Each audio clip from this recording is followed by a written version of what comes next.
This is a juicy one. This is for all the ladies who want to get away from 24/7 social media.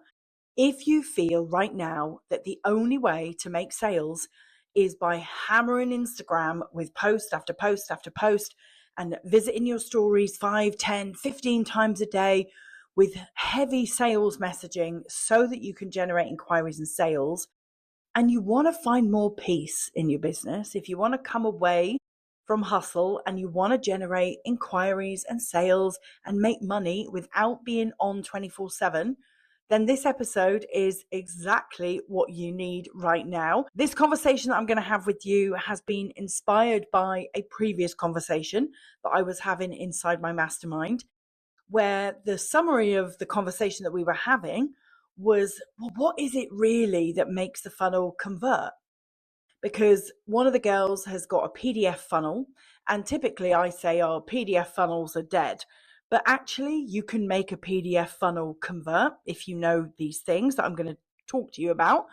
And one of the other ladies is scaling a VSL, a video sales letter funnel that goes straight into an application and then onto a high ticket group. And so we were getting into, the nuts and bolts of a high performing funnel. And one of the girls asked me this question, Rach, what is the real difference? Tell us. So that is what I'm going to unpack with you today. I've got 7 things written down in front of me. I'm going to go through each of the 7. I'm going to do it fairly quickly because I know when I ask you how long you love the episodes to be, you say the shorter the better. So let's get into it. The first thing is the funnel design. That fundamentally is why a funnel will or won't convert. Now, if you are designing your funnel on the back of a really good lead magnet idea, then I'm going to suggest to you that you should rethink that. What I believe is a good funnel is one that is reverse engineered from the goal back, not from the lead magnet forward. Okay? Whether your lead magnet is free or paid, that doesn't matter.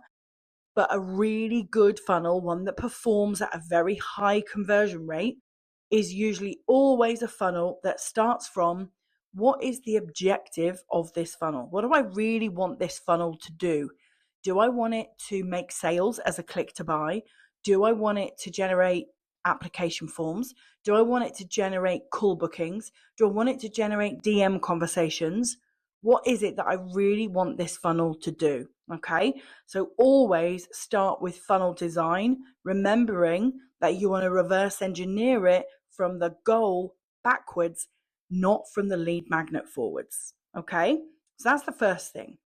The second thing, which is kind of linked, but I'm going to make it a separate point because it is so important, is alignment. And when I say that, I mean the fit between what you have as your opt-in, as your lead magnet, and what your offer is. Now, again, it doesn't matter whether the lead magnet is free or paid, but what does matter is how closely linked the lead magnet and the offer are. Okay, you will probably have heard people say your lead magnet should give a quick win and your offer should give the whole win. Yeah, and I do believe that that is true.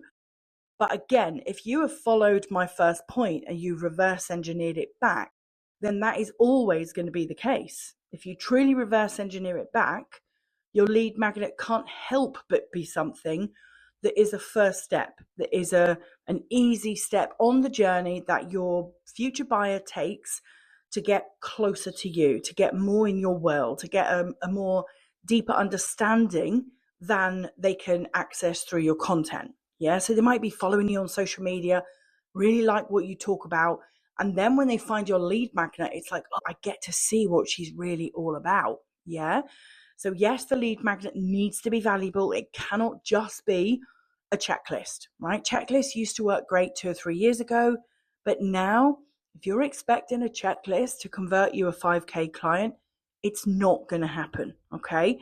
You need a really strong funnel design and you need close alignment between what the lead magnet is and what the offer is. The closer, the better, okay? It needs to really make sense that the offer is a next step, okay? Third thing on my list is depth, okay? Information is free everywhere. Everywhere you look now, people are giving away information, whether it's 5 ways to do XYZ in a carousel, whether it is Googling, whether it is on YouTube looking for tutorials, or in AI, in your chat GPT and your Claude. You can ask it anything. Yeah, you can get information anywhere you like. So your funnel must have more depth than it just being about information, because people can get that. They know that they can. Your funnel needs to give an instant breakthrough. It needs to be clear from the get-go that downloading your lead magnet is going to give somebody a quick win. It's going to give them the shift that they want, and that they can immediately see themselves in your funnel. Okay, now obviously they don't get to see the whole funnel. They don't know that they're going on this journey with you. What they see is the lead magnet. So there's got to be a level of identity and resonance in that lead magnet. So don't just call it, let me think of an example, like if you were doing a masterclass lead magnet, you want to make the title of that masterclass linked to the identity of the person who you want to download it. Don't go for a generic title. Go for a very specific, emotionally activating title, one that your audience can immediately feel resonance and connection with. They must look at that lead magnet and think, oh my God, that is exactly what I need. That's me. If I watch this training, she's going to tell me how to shift away from where I am now into the next place that I want to be. So don't make your titles of your masterclasses, trainings, VSLs, don't make them generic. Make them very, very specific. It's got to be clear that there's an immediate win and that it is aligned to the breakthrough that they want. Okay. Number 4, it's got to be, funnels that convert well are always friction free. It's got to be friction free. That means that your automation just naturally flows, that your messaging has a kind of a rhythm to it. Yeah, so when I say friction free, I don't just mean the tech works. I mean, that's the basics, right? I mean friction free as in your buyer has no friction in their mind, that there is no confusion. There is no should I, shouldn't I? There is no, like you're not sending them to a page that's got lots of other navigations on. I'm forever giving my students the feedback, take away your website navigation, take away your links to social media. If you've got a button for people to buy the offer, make that the sole goal of the page. Don't distract them with other things. And if you're not ready to do this instead. And if you don't want to do that, do this. And if you're not ready for any of that, you could go here. That is not a good way to finish your sales page, okay? You want one goal and you want to make the decision friction free. So yes, your automation and your tech works, but your messaging has got to feel like, now I know this, I'm ready for this. So that saying yes feels like the easiest option. Saying yes feels like, well, why wouldn't I? Yeah, saying yes, it's got to feel like the only way forward. If there's a choice, generally people choose not to make it. Okay, so take out all of the friction. And then that leads me nicely on to the next point, which is buyer control. Ask permission before you pitch. The challenge that we've got these days with online sales is that buyers love to buy, but they hate to be sold to. So what do we do as sellers? We have to make the sale their idea. We have to make it feel like we're not selling to them, they're choosing to buy. And that is two very different feelings, yeah? So we don't want in our funnel, we don't want people feeling processed or sold to. We want to ask permission. So what that might look like in a funnel is the messaging might say, if you're ready to do this, then click here and watch this video. So it's their idea, yeah? We're not bashing them over the head saying, if you don't watch this video, your world is going to stop spinning. We don't want to be saying that stuff. We don't want people to move through our funnel for fear. Fear messaging is so old. Like we don't want that. We do not want to be using fear in your messaging. We want to give the buyer control and we want to make it feel like it's their idea, but also remembering that if we give them choices, we're adding friction. Okay. So I know that might feel a little bit like those two things that I've said are at odds with each other, but you can, when you map out your funnel and you design it to be friction free and give the buyer control, that's when your funnel will convert highly. Okay. So those things aren't at odds with each other. They complement each other. And it is possible to have a friction free funnel with the buyer feeling like they're in control. Okay. Next one is your funnel has to feel like a moment, has to feel like a real moment in time. It can't feel like, yeah, I downloaded that and yeah, it was good, it was helpful, but yada yada, next. It can't feel like that. It's got to feel like a moment of, now I get it. It's got to feel like euphoric, like they finally got the missing piece of the jigsaw puzzle. You know, that moment where you're doing a jigsaw on Christmas Day and you go to finish it and there's a piece missing and then you find it under the sofa? That feeling of like, oh, here it is. This is it. We get to finish it. We get to do this.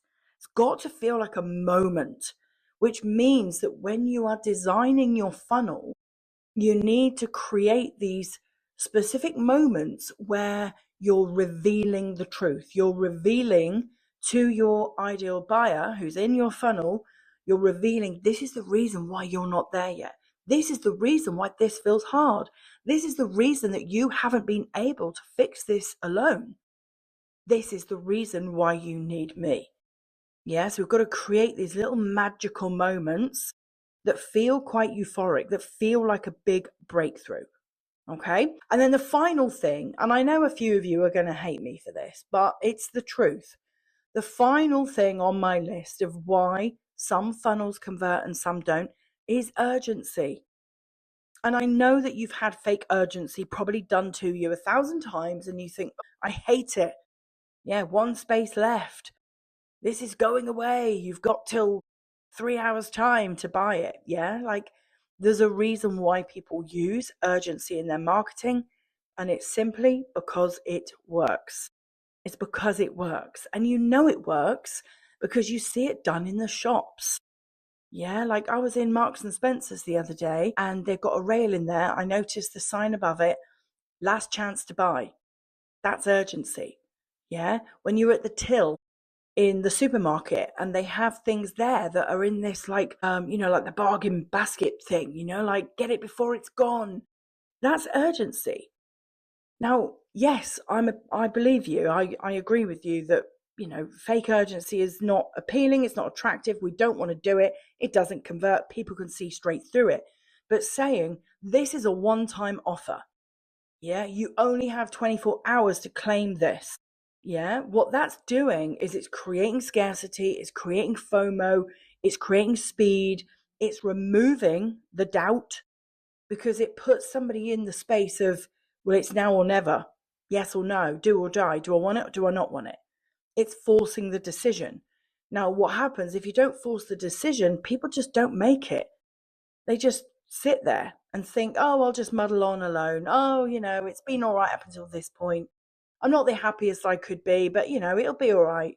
It'll all come good. No, it won't. Yeah, it won't. We have to get them to make a decision. And so urgency in your funnel will make it convert. So things like I just said, one-time offer, like give them the value, tell them there's X number of hours, X number of days remaining. And you've got to make it feel like not moving forward is a risk, not through fear messaging, not as in, if you don't do this, the world stops turning. Yeah.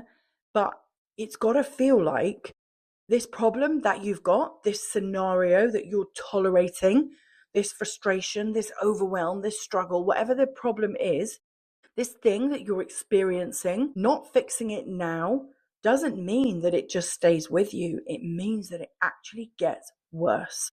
Unsolved problems don't just remain at the level that they're at. Unsolved problems tend to get worse. You need to find ways of saying that and getting them to feel that without using fear messaging or, bashing people over the head with a metaphorical stick in your funnel, because that won't make it convert. Okay. So they are the 7 things. Let me just run through them one by one, just in case you missed one. Funnel design, alignment, depth, friction-free, biocontrol. It's got to feel like a real moment in time, and urgency. Okay. Now, if you've got a funnel right now that isn't working, I'm going to drop some resources underneath this episode for you. So go and have a look at the resources. One of them is a simple checklist. One of them will be a fix for you. So my Freedom to Funnel program, which will help you fix it. And the other is something I haven't shared before, and I'm not going to ruin it by telling you about it. I'm going to just say, go check the resources below this episode, and I will see you next week.